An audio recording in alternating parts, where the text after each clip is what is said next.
Grabando en este momento, cuando quiera.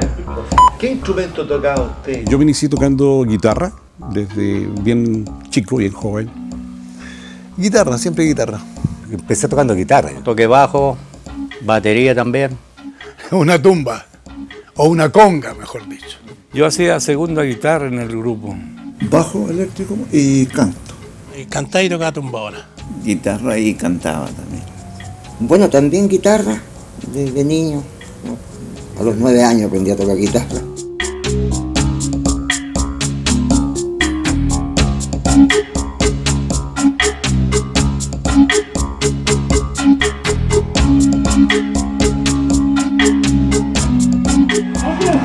El solo en batería, Manuel Gutiérrez en guitarra, el bajo Daniel Hidalgo y en la voz, Ramoncito.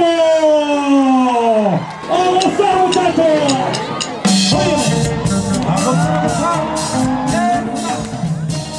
La música siempre ha estado presente en Tiltil, es parte de nuestro patrimonio y es por ello que hemos querido conocer las historias, las anécdotas de los músicos tiltilanos, cómo se formaron en este arte y cómo lo fueron difundiendo. Esto partió por allá en el año 70 con un colega que trabajábamos en ferrocarriles. De ahí como que me picó el bichito esto de la música. Yo me inicié de niño, de los 5 años, en Yayay, porque yo nací allá. Y me sacaba a los restaurantes y me hacía cantar arriba en la mesa. Mi papá era un músico innato, entonces éramos de familia de artistas. Bueno, yo empecé tocando con el grupo de los hermanos Agua. Empecé a tocar con ellos a los 17 años. En el Jote, en la quinta recreo del Jote. Ahí tenía una batería de puros tarros y era de cabros chicos que jugábamos. Por entusiasmo, viendo a otros grupos, a otros guitarristas que partían. Bueno, yo de cabro tenía aptitudes o deseos de pertenecer a algún grupo. Fue algo innato y no había los medios para tener un instrumento, así que me conseguí una guitarra con una señora que vivía al lado de nuestra casa. Un día cualquiera, una de las monjitas dijo, vamos a enseñar guitarra. Y ahí empezó la pasión por la guitarra. Eran los convulsionados años 60-70. El mundo cambiaba y Chile también. Pero en esos años quizá lo más difícil para los grupos era contar con sus propios instrumentos, dado su alto precio y el escaso número de distribuidores que existían en el país.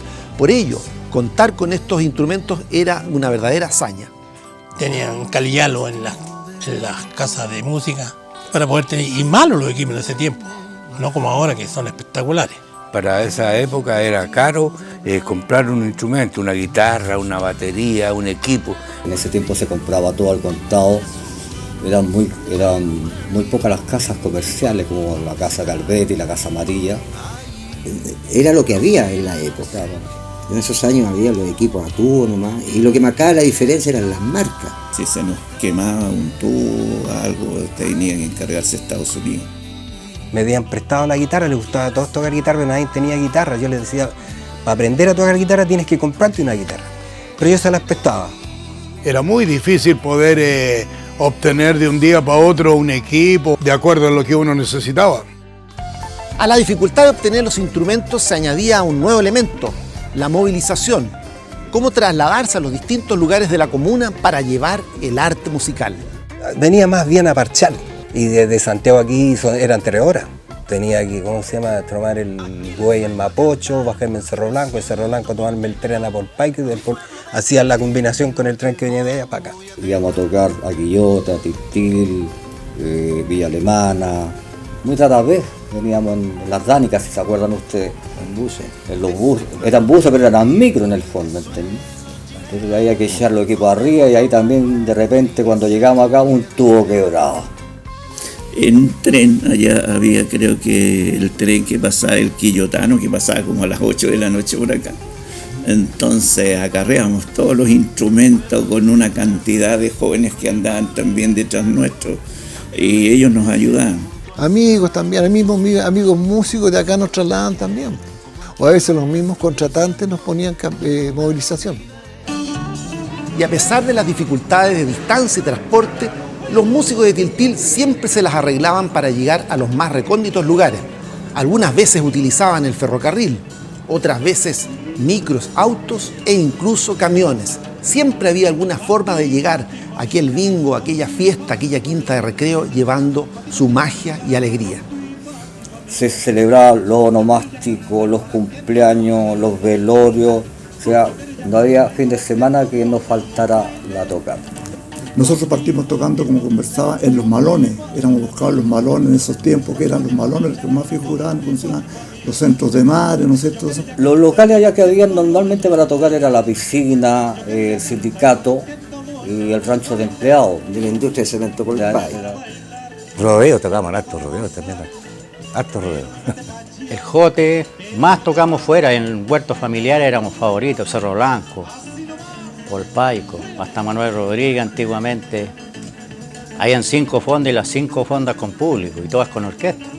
Los bailes que hacía el cuerpo bombero en el antiguo cuartel eran famosos. En Condorito sí, éramos casi músicos estables en el Condorito. Los mayores acontecimientos sociales, ahí en el jote, sí. Siempre fue el jote y el cuerpo bombero viejo. Esas eran las dos partes que había. Yo creo que locales sería decir mucho. Aquella prácticamente era uno solo. Quinta de recreo el jote. Porque acá el jote era frecuentado, pero por todos.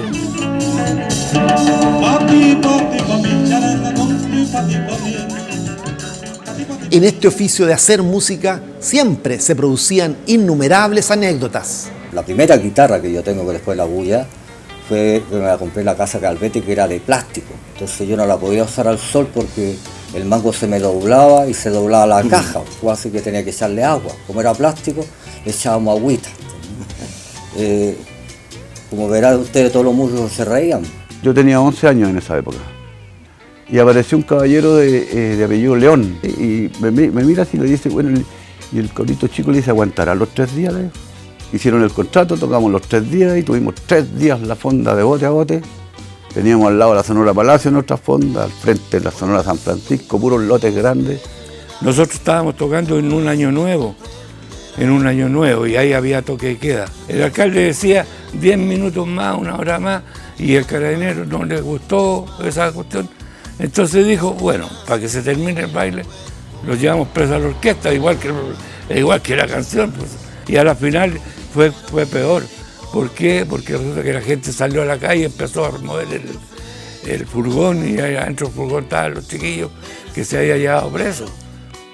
Bueno, muchas anécdotas. Una vez fuimos a tocar a Catemo, nosotros terminamos con el baile y después del baile no hubo dinero.